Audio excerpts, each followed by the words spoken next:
พ่อแม่พี่น้องสุขุสุขคนเด้อเมื่อนี้เราก็มาเก็บผักนักเรียนพี่น้องเอ้ยกับพี่สาวอยู่ทางหลังเก็บผักหอม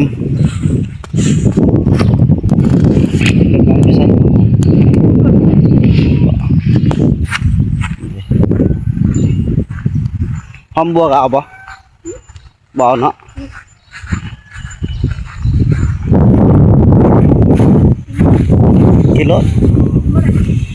กินรสกินนะเมื่อวานทำมันแก่เลยแก่แล้วก็บหวานขอบใจ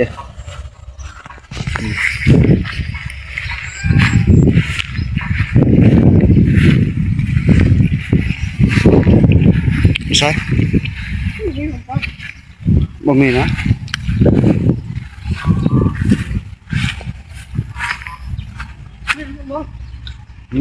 ความรักกับมึง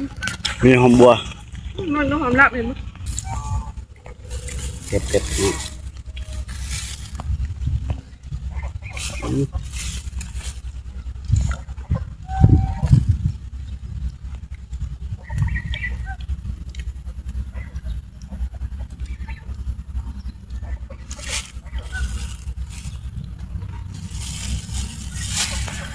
ใช่หอมปลอมแล้วน้ำมันก็จะปลูก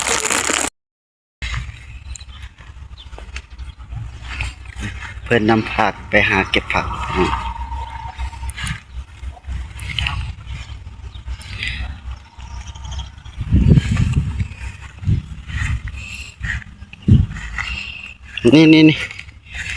นี่ผักหอมใหญ่ฝนตกค่ำมันจะตายบ่ได้พี่น้องผักกะบ่หลายบิลลี่ได้ใช่ฮะจะกินเมื่อวานนี่จะเมื่อก่อนเขาบุญเกิดเขานี่กินเขาอิ่มเลยเนาะเขากินเหล้าเขาบอกกินเหล้าจะไปกินบ่หรอกบอกกินแน่กินเหล้ากินเบียร์ใช่เขาเสียงอรุณเสียงอรุณยังพอเมื่อไปเลยกินไม่ได้เรากินเหล้าเราเมามาแต่นาไม่หยอกคอยจะกากใช่เอาไหมนี่เอาให้น้องพักบ่แสบเลยยานเจ้าอยากกินนี่เอาการนี่เขาเอิ้นผักยังบ่พอผักหนอกซะผักหนอกงามเลยนี่เขาตัดเอาไปขายที่มันจังเบิดเงินตัดไปขายให้งามผักให้ซื้อผักของเขาบ่มีนะเขาขึ้นเฮือนพวกผักอันเขาเจ้าคุณพวกผมเคยเห็นเขาขึ้นไปทุกเห็นแล้ว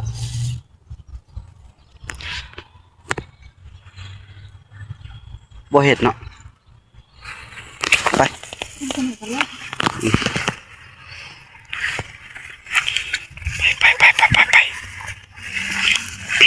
ผัดหอมสูงนะใช่เป็นป่าอยู่แบบไหนโอ้หญ้า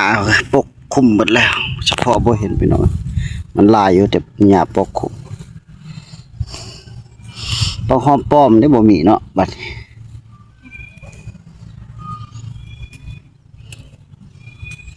หญ้าลายโพด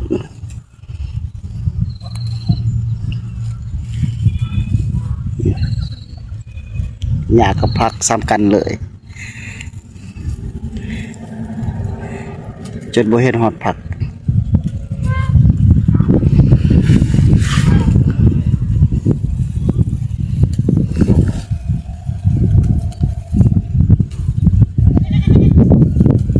เฮ็ดเมนูยังกินบัด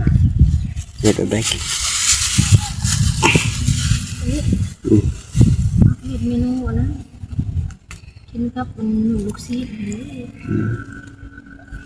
เฮ็ดแจ่วบ่นี่แหละกิน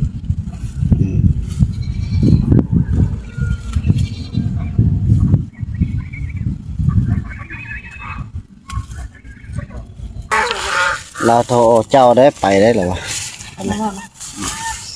มาแล้วมาช่วยอายแล้วถึงโมเมนต์ไม่ได้จักต่อนกแอ่นบ่ได้เพิ่นว่า เพิ่นยอกก่อนเออ ก็ไปช่วยเราเลย อันนั้นแหละมีเวลาก็สิไป ทำไมเราก็ดีกับเจ้าผู้ใดเขาดีนำในดีกับเขาเนอะ แม่นๆ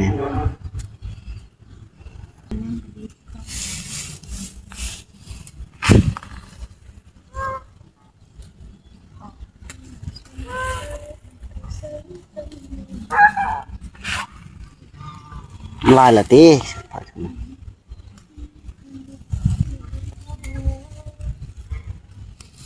ห้องดังๆติมันบ่ได้ยิน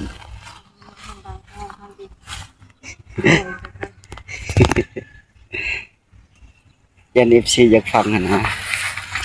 เห็นบ่ยัน FC อยากฟังเจ้าของ เด็กคนหลอกมันเป็นหลอกลาว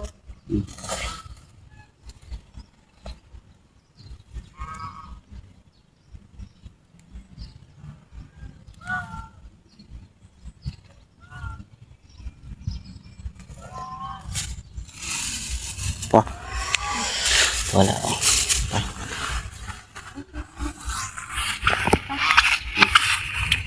หาปลาของปลอมไปหาเลาะแทนนะยังมีปลาของปลอม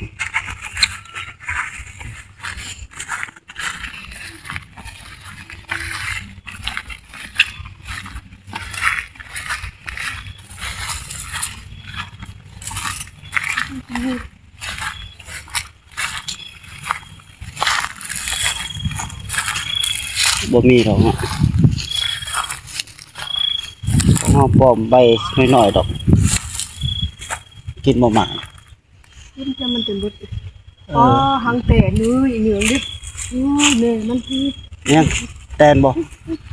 ปลาใหญ่เนาะโอ้ไปรอเบิ่งหางแตนหางบักใหญ่ได้งาไหมปลาตะหางแตนหางบักใหญ่เดี๋ยวมันบังงาแล้วโอ้นเนี่ยมันเขามัดอยู่บ่เป็นหยังดอกงานไป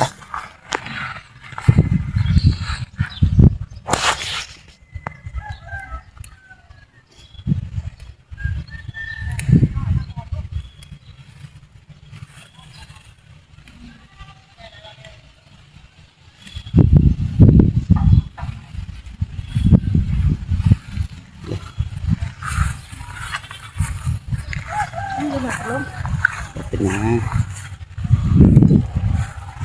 แม่ดีพักก็มันจะกินมันเย็น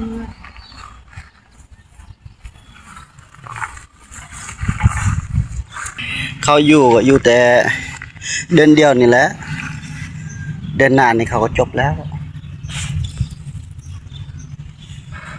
พักแม่นเลยพักหอมนั่นคือหน่อยแต่ว่านะมันออกดอกหมดแล้วนะนี่นะยามันใส่พอได้หอมพอหอมปลอมนั่นนี่เลยวะ ขุดนี่หอมนะไป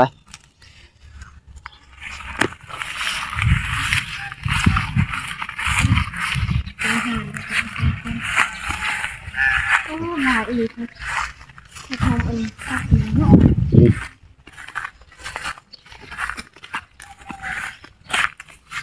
เอาบ่หูสิไข่ เราจะใส่ให้มันหอมนี่ชีส เอาจาก2หัวพอแล้วเดี๋ยวหักบ่ได้หัวซ้ำ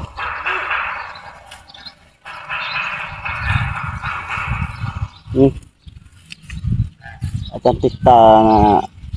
มุงลังกะสีละติ ได้ติดปะ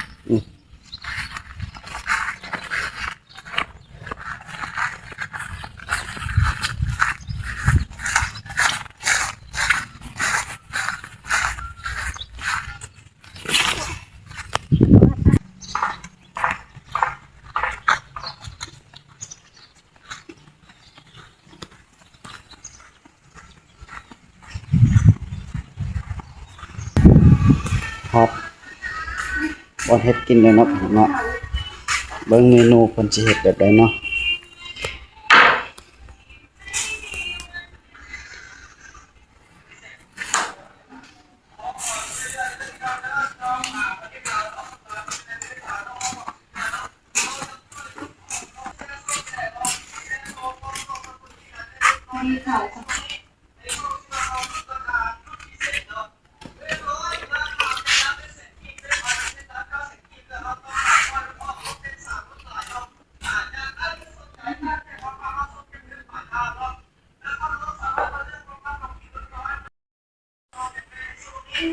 เดี๋ยวแต่นี่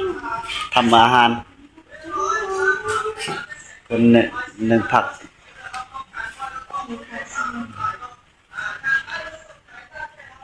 ฮ้อนหลายเพิ่นใครเน็ต เปิดแม่ประตูนะ ใครแต่เพิ่นใส่กันจอกกว่าบัดบ่มีกันจองเนาะ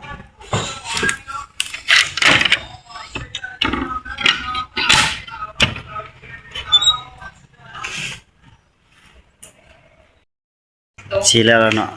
เฮ็ดกินก็สิแล้วเบิ่งเพิ่นกำลังนึ่งผักเนาะ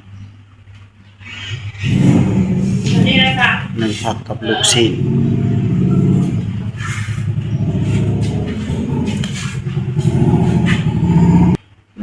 สุกแล้วอันนี้ดอกกระเจียวอันนี้ต้มไก่แจ่วข้าวมันเป็นแนวแซ่บๆเนาะพี่น้องเนาะมื้อนี้เนาะ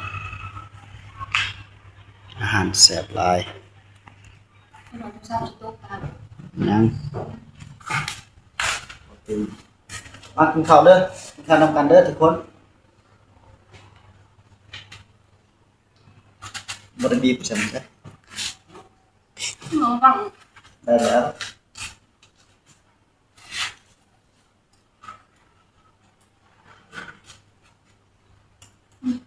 เดี๋ยว ไปแล้วน้ำคนมันคนมาดื่มสว่างนั่นแหละ มาเอา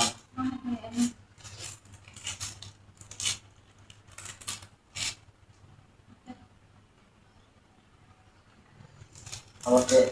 รู้ว่าแต่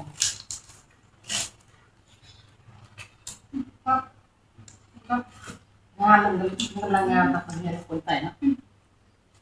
แต่มันไม่เหนียว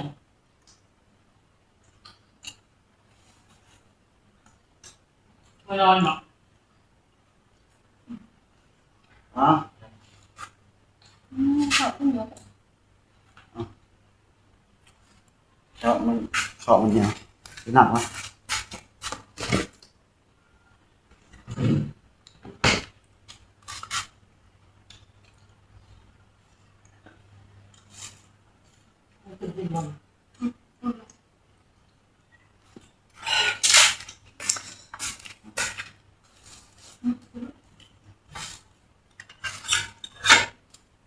แกงมาใหม่ป๊าบแซ่บ แล้วทำไมถึงมือไปจะมามือหลังมาเดี๋ยว ๆ จะมาเลย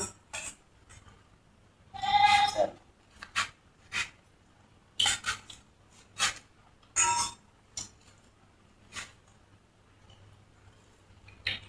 แม่มือเอาถ้าเป็นเขาฉัน บ่ร้อนโอเค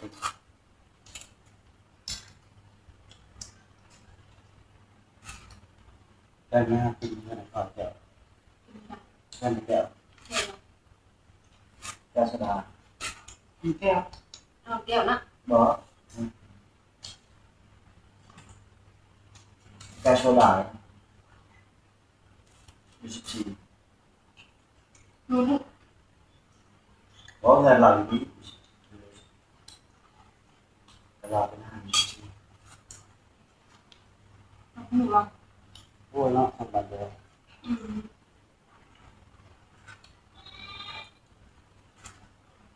ขนาด เลือด ขาด เผ็ดปะเลือดเผ็ดปะ อันนี้บอก คือถั่วมาในกระโต๊ะ ในกระปุกนะ ในกระโต๊ะ กระปุกนี้หมด พวกนี้เหรอก ระปุกในกระปุก ว่า ใช่ลูกมันจะเป็นใช่ปะ เจาะแบบนี้ เอามาคนปวดนี่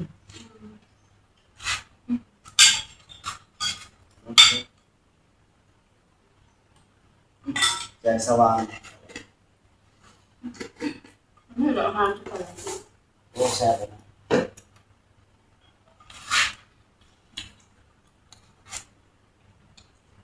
ใช่มันพักมันหยาบมันหัวยังหนุนชิ้นแล้ว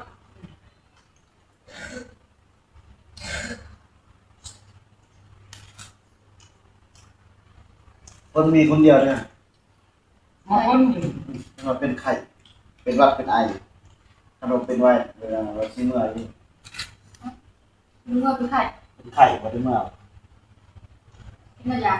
ยังบ่มีครับแต่ว่าก็บ่ไปเอาน้ำแล้วแค่เป็นอยู่ บอกมันทางแล้ว มาลูกไปไปยังไงไม่ยาเบิกใจอยู่บอกเราด้วย มันน้อยบ่กินข้าวแล้วพ้นเด้อพ้นกินข้าว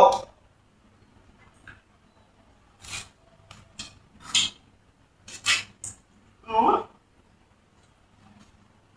อยู่ที่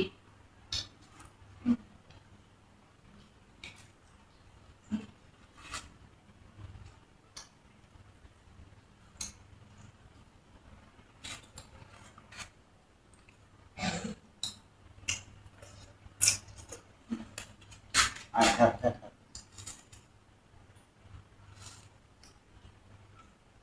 นี่เอาไหนวะ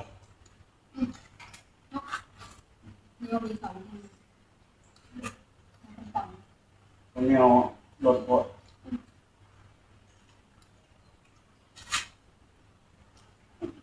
บ่รถนะมันอยู่ สองมาขึ้นนี่ มันอยู่แต่คนมอง สองมาต้องขึ้น มันด่าบ่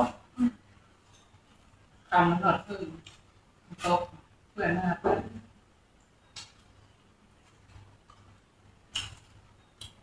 สะอาดเป็นตัวเอง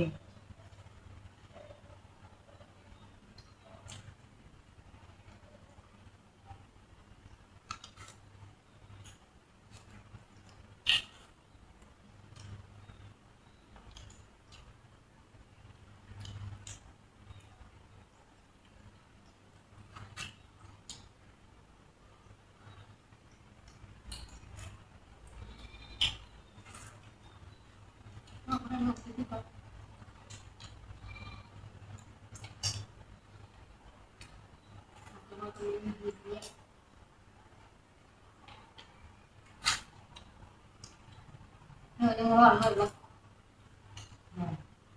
ไม่หายกันไม่ให้มันอยู่กันไม่อยากที่ ตัวเด็กหกก็เป็นคนเด็กฝึกเตียนจะสอนก็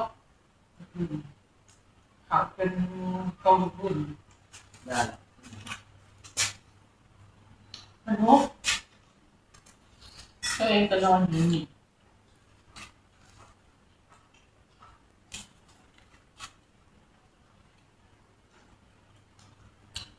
มากยาว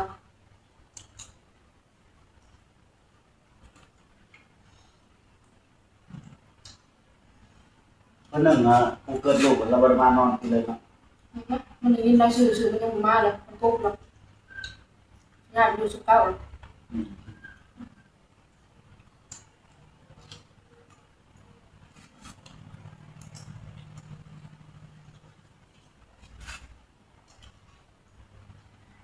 ปวดมันก็บ่ได้กินกัน หนัก อะไรบ้างมันครอบครัว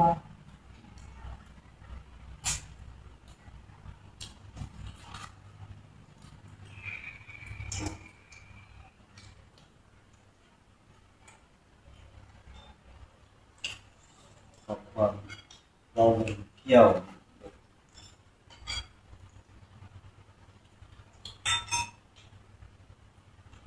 แซ่บที่มัน ค่าน้ำมันรถมันลา มันเรือประมาณ มาเราจะต้องเราสุดเก้า อืม ที่พอเราคือเป็นโปรแกรมของคนหมอดู คนที่มันรวมจะเกิด คนชูง่ายๆเราเคยเห็นที่เป็นคนบางคน ยังไง ที่นี่ก็ไปจับดอกเขาเป็นบางคนหรือเขานั่นที่อ้ายมันเคยไปอยู่ในสีสมมุกเขาชาชุบกว่านี้ดิหัวอันเราเคยแบบนี้ใช่ไหมเราเคยแบบนี้พอตลกคนชูคนใหญ่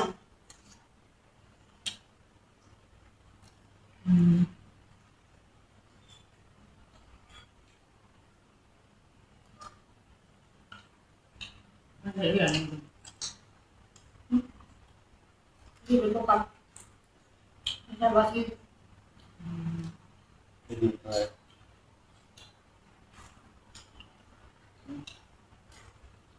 ได้ ชีวันที่เก่าก็มาจัง บอกมาซิวอมาเลย สาวคนมาบ้านบ่สาวเติมมาบ้าน โอ้บอก ฮะ บอก เรื่องบาง สักเมื่อก่อนมันขอนับขอโทษเนาะ อย่าเรา อย่าเราเอาเราเสียดายก็ เราบ่ลงดอกว่าสิบอก ถ้าคดีกับเจ้ารอดด้วย ฮะ รอดดีกับเจ้าดี ดี เจ้าเอาเงินเอาทองมาเราอยู่บ่ บ่บ่ได้คอยให้ เพิ่นจะมา เอาบ่มีหยังคลิปเฮามาเฮานี่ถือว่าการกินข้าวกินน้ำแต่ว่าอิ่มเบิดเนาะไปกะ3เอ้ยเนาะ มันน่ะบักข้อระดับนี้เนาะ ซ้ำนี้แหละ เนาะ ไม่งั้นก็ฝากกดไลค์กดแช บั ร์ กข้อระดับนี้ ตามหน่อยเด้อ อย่าให้มึงนะ FC ทุกคนขอจบเลยเป็นบ๊ายบาย เออ